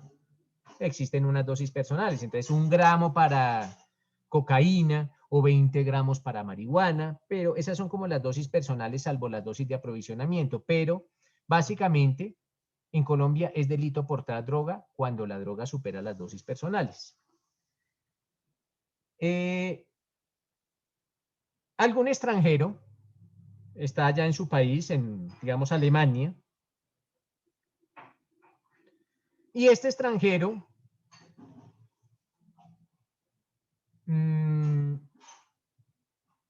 es consumidor de cocaína. Viene a Colombia, acaba de llegar al aeropuerto. En su país no es prohibido portar droga en ninguna cantidad. Y el extranjero toma el vuelo, llega al aeropuerto y en el aeropuerto lo capturan con 50 gramos o con 1 kilo, con un kilo de coca. En Alemania eventualmente no puede ser delito tener ese kilo de coca, pero aquí sí, pero ese alemán no sabía que eso era delito. O con las armas, en Estados Unidos cualquiera puede tener un arma, acá no. Acá se necesita un permiso del Ministerio de Defensa. Y un gringo llega con su arma y es capturado en el aeropuerto. El gringo no sabe que nuestra legislación tiene prohibido ese porte de armas. Libre. Él venía de un país en el cual esa conducta es lícita. Entonces esta persona no sabe que lo que está haciendo es delito. No sabe, él lo está haciendo con intención, él está cargando el arma y está realizando la acción con toda la intención del mundo. ¿Por qué? Porque él no sabe que es delito. Él no sabe que es delito, pero resulta que sí es delito, sí es delito. Él no tuvo la oportunidad de enterarse que eventualmente su conducta era delito. ¿Qué nos dice Diego? Profesor, dejé la mano arriba, qué vergüenza, gracias. Vale, Diego. ¿Qué nos dice Catalina? Buenos días, profe. Profe, una pregunta, pero ahí no iría en contra del artículo 14 de territorialidad que usted nos decía, que se aplicaba a toda persona que infringiera la ley independientemente que fuera extranjero. Claro, es que por eso yo les dije, por eso, acuérdate ayer, Catalina, que yo te dije que eso, cuando empezamos a estudiar las causales del 32, lo primero que yo dije es, ojo, esto al principio parece delito, pero ya haciendo un análisis más profundo vamos a darnos de cuenta que no. Esto, lo que dice Catalina es claro, aquí la ley se tiene que aplicar al transeúnte o al residente. Y el residente, los que vivimos acá, los transeúntes, son los que están temporalmente, están de paso. Y esta persona gringa con su arma viene de paso, luego, en principio, tendría que aplicársele la ley. ¿Por qué? Porque trae un arma y para tener un arma en Colombia toca tener permiso. Pero él acabó de llegar, Catalina, él no sabía eso. Él llegó a un país que no conoce, y él no, es como si tú, Catalina, mire, Catalina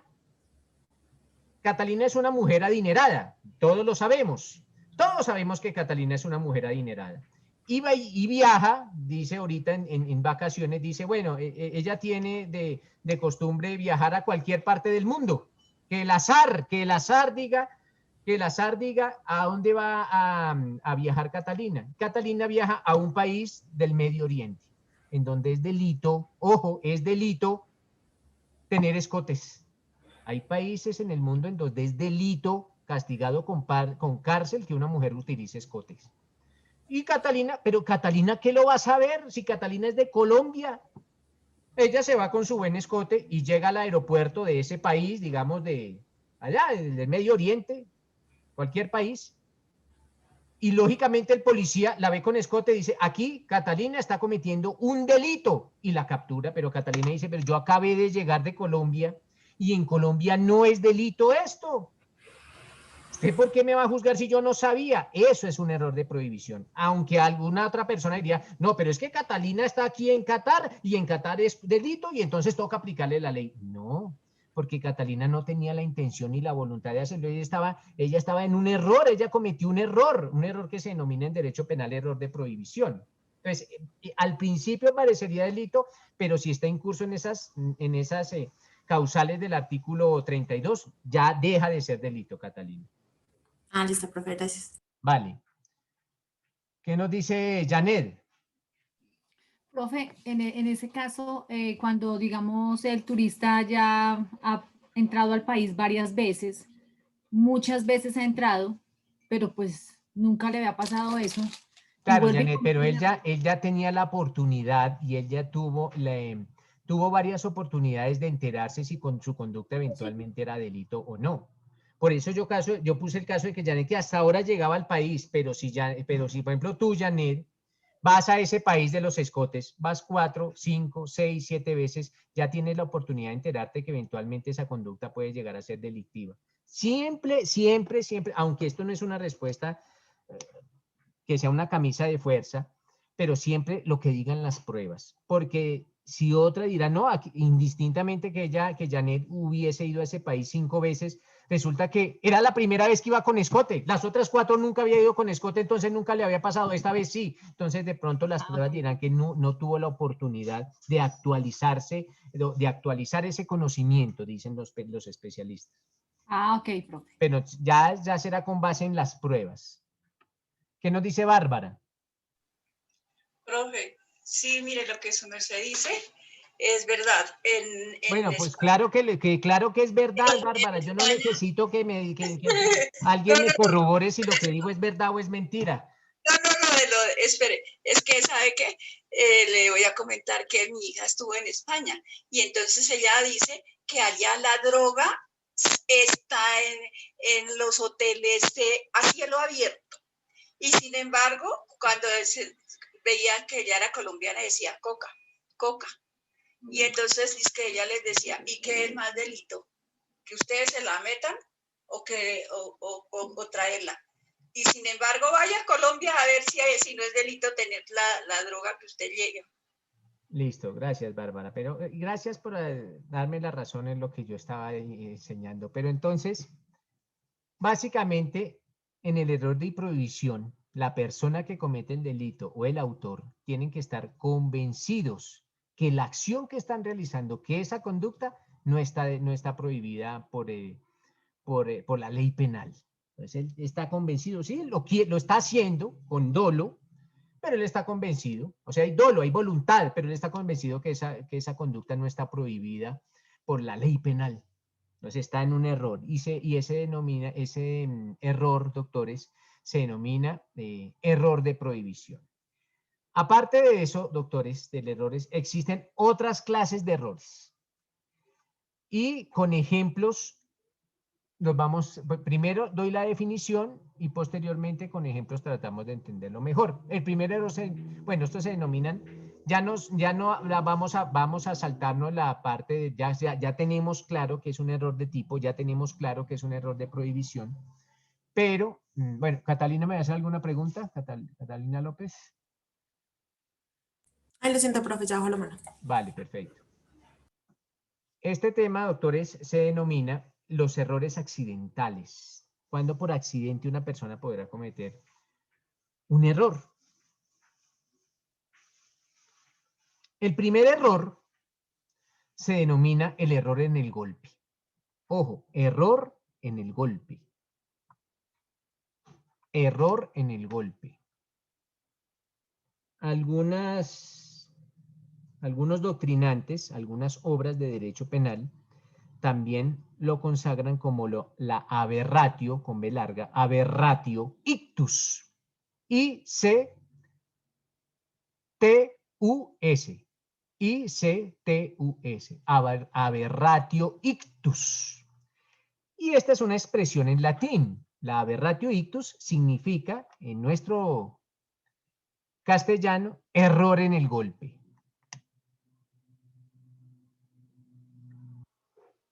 Cuando una persona comete un error en el golpe. Y vamos a entenderlo, primero vamos a dar la definición de error en el golpe. El error en el golpe se presenta cuando la persona quiere, ojo, quiere, hay un dolo, siempre que nosotros indiquemos querer es igual a voluntad o a intención. Entonces, la persona o el agente, como le digo, quiere producir un resultado, quiere cometer un delito. Él lo quiere hacer. Él sabe que va a cometer el delito. Pero ocasiona otro distinto al que tenía planeado o al que había deseado, dadas las circunstancias particulares que se presentaron en ese caso. Entonces, ¿qué puede pasar si yo quiero matar a Pedro? Entonces, yo quiero matar a Pedro. Para tal fin, uso mi arma personal, lícita, saco el arma y le disparo a Pedro. Pero el disparo atraviesa a Pedro y también mata a Juan, que se encontraba detrás.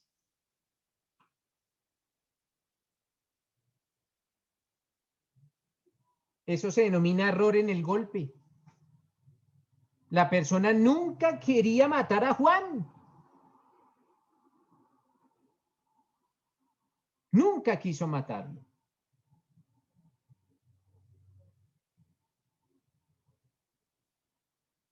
Tengo el bate.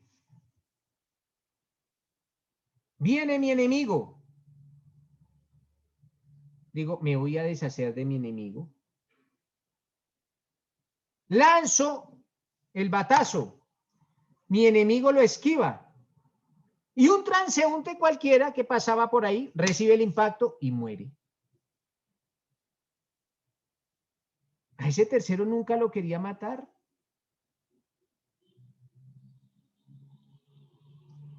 En esos casos se presenta ese error accidental. Entonces la persona quería producir un resultado. Sabía que su acción iba encaminada a producir, a ocasionar ese resultado. Pero al final se ocasionó uno distinto al que yo tenía planeado.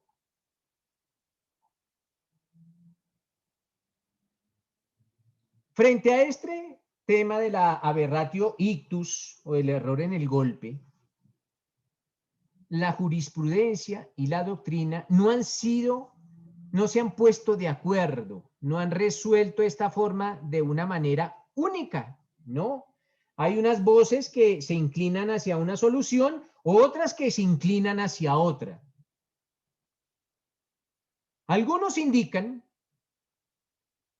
que en esos casos existe un concurso de delitos. Acuérdense cuando estudiamos el concurso de delitos del artículo 31 del Código Penal. Y en ese caso de los homicidios, en el cual yo lancé el batazo a la cabeza con el fin de cegarle la vida a mi enemigo y pasaba el transeúnte, algún sector de la doctrina y algún sector de la jurisprudencia indican que en ese caso se presenta un concurso de delitos. Y un concurso entre un homicidio doloso, ojo, homicidio doloso, tentado. ¿Por qué? Porque yo quería matar, realicé actos idóneos e inequívocamente dirigidos a matar. El resultado no se dio por una circunstancia ajena a mi voluntad. Entonces hablaremos de homicidio tentado o tentativa de homicidio o homicidio en el grado de tentativa con respecto a esa primera persona a la cual yo quería matar. Y con respecto a la segunda, existirá un homicidio culposo. Eso dice parte de la doctrina y parte de la jurisprudencia.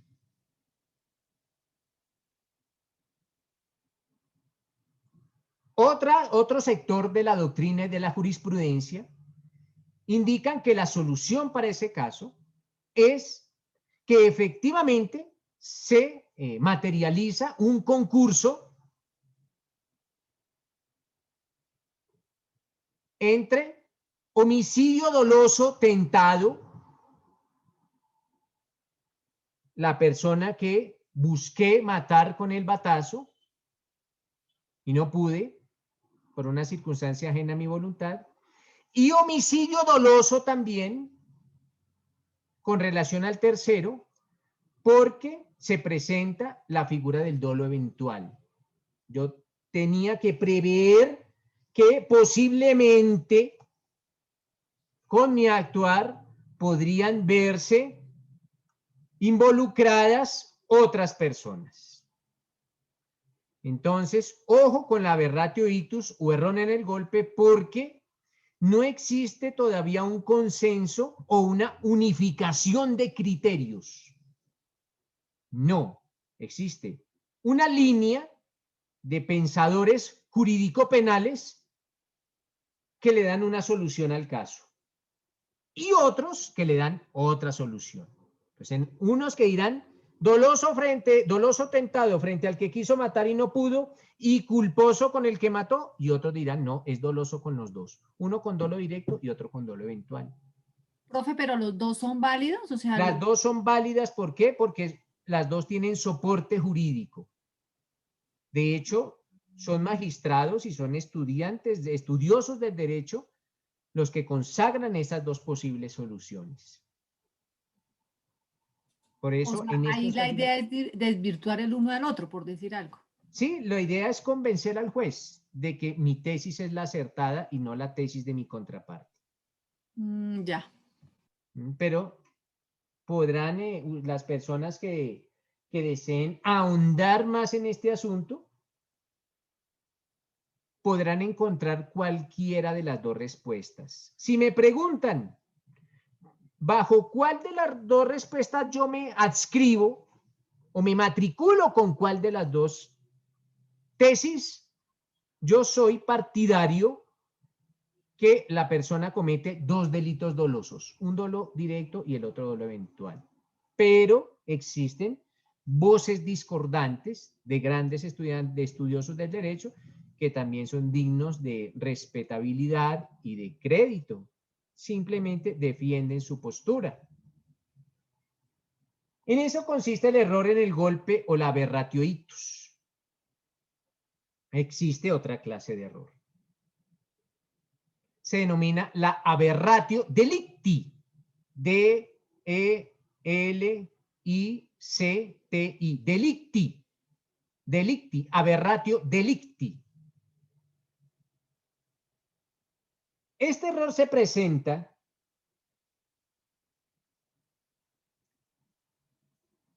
respecto de la persona que va a ser objeto de la acción. Entendámoslo mejor. Este error se presenta respecto de la víctima. Alguien cometió un error respecto de la víctima. ¿Quién? Pues el que cometió el delito, el que está cometiendo el delito. Lo entendemos mejor con un ejemplo. Janet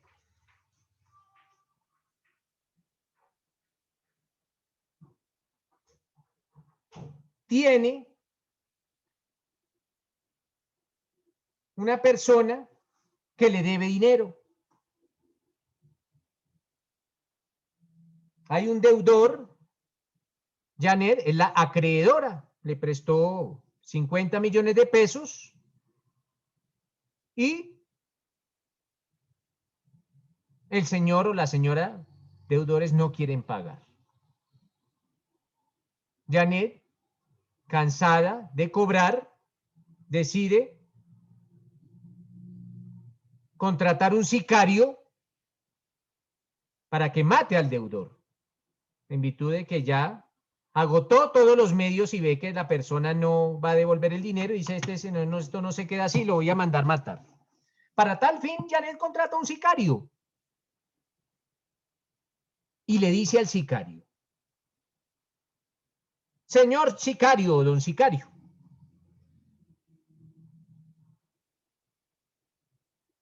la víctima es un hombre de unos 70 metros de estatura, trigueño, trabaja en la Procuraduría y le da alguna serie de indicaciones. ¿Listo? El sicario no lo conoce, pero sigue las indicaciones de Janet. Él va a salir, él sale de trabajar hoy a las 5 de la tarde y lo va precisamente a ubicar allá en la entrada principal de la Procuraduría General de la Nación, en la carrera quinta. Ya, listo.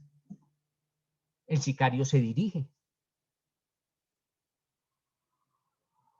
Y efectivamente sale un hombre a las 5 de la tarde con esas características físicas y el sicario lo mata, pero se equivocó, ese no era, era uno parecido. Era uno parecido, ese no era. Entonces capturan al sicario y capturan a Janet. Y Janet podrá decir, señor juez, yo quería matar, pero no a ese que mataron, yo a ese ni siquiera lo conozco. Yo quería matar era al que me debía la plata. Simplemente que el sicario se equivocó y como lo vio parecido, entonces mató fue a este. Pero yo ni siquiera, a este no lo conozco, yo no tenía intención ni dolo de matarlo. ¿Cómo voy a tener yo intención de matar a alguien que ni siquiera conozco y no me ha hecho nada? El sicario se equivocó.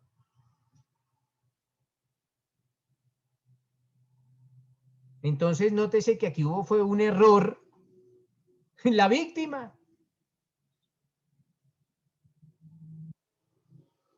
Entonces hablará el juez, ¿hay dolo? No, no hay dolo. No hay dolo. ¿Por qué no hay dolo? Porque nunca la quiso matar. Janet nunca quiso matar a ese tercero. Ya quería matar era otro.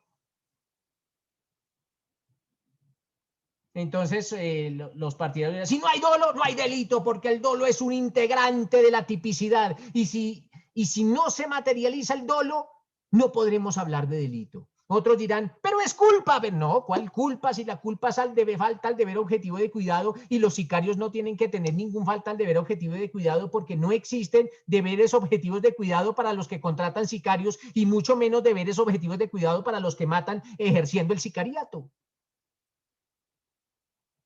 Entonces no es dolo, no es culpa, no es preterintención, porque en la preterintención yo lo quiero ocasionar un daño a la víctima, pero el daño es mayor. Pero sé quién es la víctima. Aquí simplemente hubo un error, una equivocación. Y esa equivocación se denomina la aberratio delicti. Aberratio delicti. La solución a la aberratio delicti. Responde penalmente por dolo eventual. Responde por dolo eventual. Va a tener la pena. ¿Quién? Porque era previsible. Era previsible. Se podía prever. Se podía llegar a presentar que el sicario se equivocara. Eso es algo que se encontraba dentro de las posibilidades que podían llegar a presentarse. Era previsible que eso ocasionara. Responde Janet por dolo directo.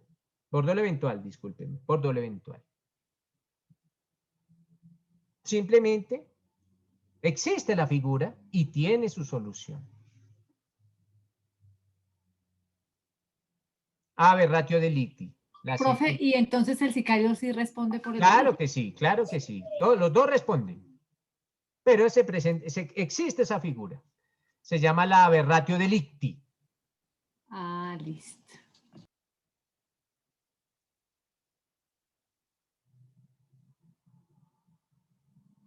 Profe, ¿qué otro Doctores, ejemplo hay de aberratio delicti? básicamente ese es como, a ver, miren, una persona desea asesinar al perro del vecino porque es un peligro para la comunidad, entonces ya se cansó de ese pitbull ahí que lo andan trasladando sin bozal y dice voy a matar al perro del vecino.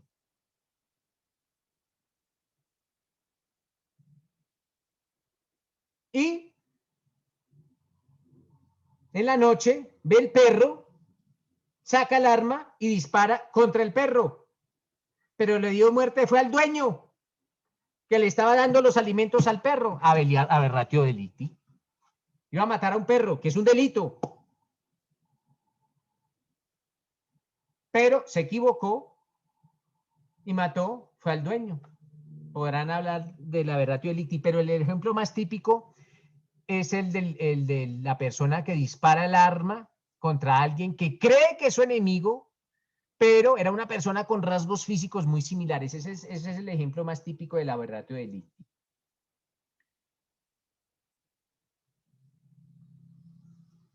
Con eso queda zanjada este tema de los errores accidentales. Para mañana. Yo no soy muy partidario de utilizar el método de enseñanza con el que aprendí. En mi época yo aprendí con un método utilizado por algunos profesores que me parecía un poquito arcaico, que era el método el método memorístico, de memorizarme los artículos. Básicamente a mí me exigían mis profesores memorizarme los artículos. Lo critiqué, no lo aplico, con una excepción, la de mañana. Voy a necesitar que se memoricen dos artículos del Código Penal. 2 artículos. Esos artículos son el 60 y el 61. El 60 y el 61. Ojo, esos dos artículos, 60 y 61. Es el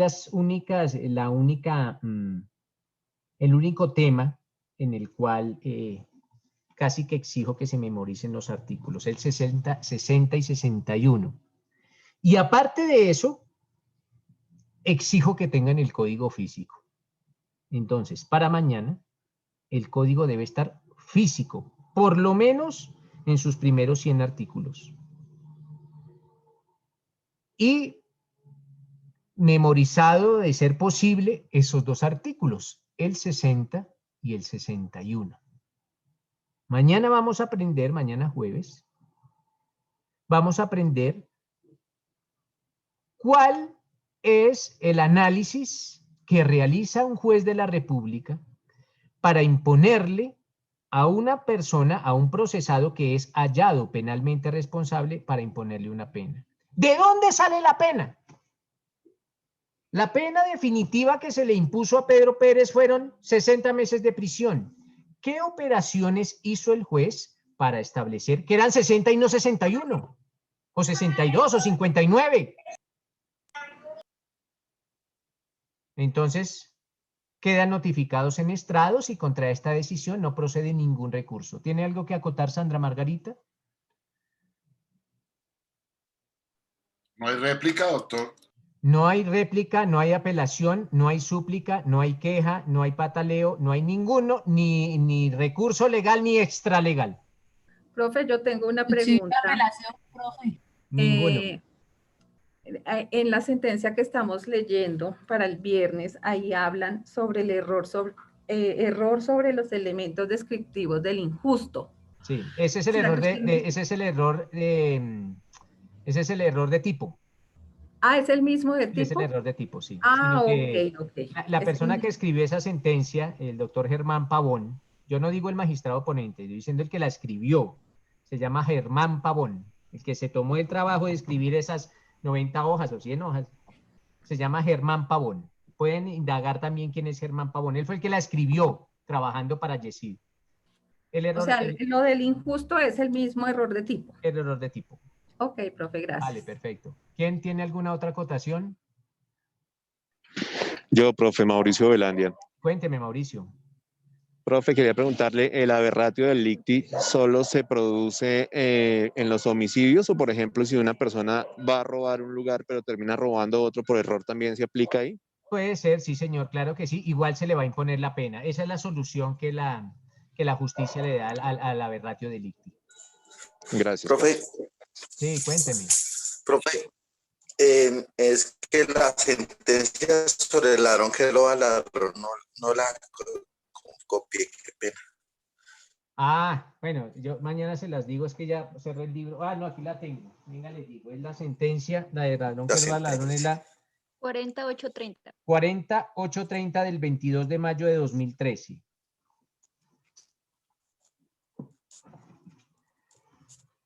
Listo, Jairo, ¿alguna última acotación? Sí, señor, qué pena. Profesor, ¿qué es la censura extraordinaria? ¿Cómo? ¿Cuál es la figura de la censura extraordinaria? Recurso extraordinario de casación. Es el recurso extraordinario de casación. Entonces les explico rápidamente. Toda sentencia, no importa su naturaleza, no importa que sea condenatoria o absolutoria, no importa, toda sentencia es objeto del recurso de apelación. Si alguna de las partes se encuentra inconforme con el resultado de esta sentencia, podrá interponer el recurso de apelación. Apelan la sentencia. Y existe otra herramienta, otro recurso que ya es extraordinario, que ya es, una vez se ha producido la segunda instancia, eventualmente la parte que considere que se cometió algún error, alguna equivocación por parte de la rama judicial, podrá hacer uso de un recurso extraordinario que se llama recurso extraordinario de casación. Esa es la censura extraordinaria, como le indica el doctor Germán Pavón en su sentencia. Ese es ¿Y toda sentencia tiene derecho a ese recurso? Sí, o toda como sentencia tiene usted derecho mismo a ese dice, recurso. Lo que ante pasa esta es- decisión no todas. aplica recurso. No, todas las sentencias. Lo que pasa es que es un recurso extraordinario y al ser extraordinario es un recurso técnico.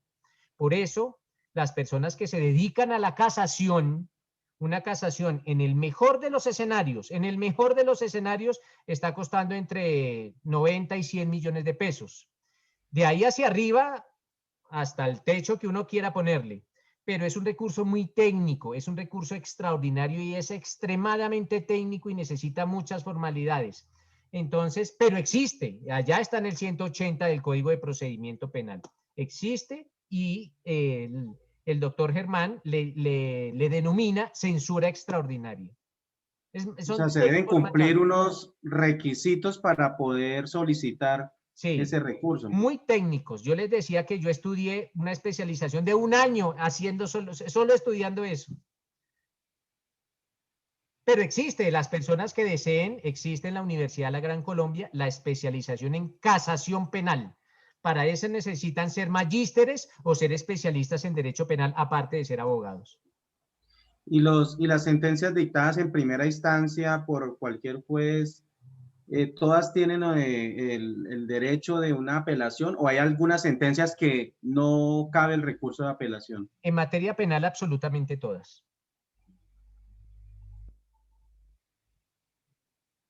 ¿Listo? ¿Qué me dice ahora? Gracias. Doctor, ¿y en civil? No, en civil hable con el profesor de civil, Uriel. Yo no me entiendo de eso. Hable con los civilistas.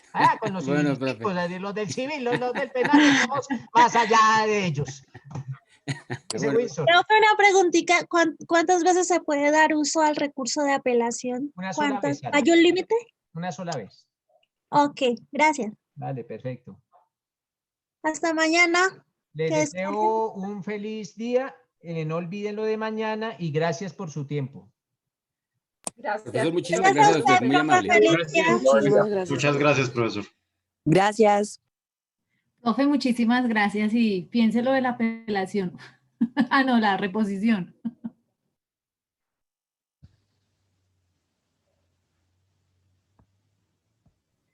Muchísimas gracias, que pase buen día, profe.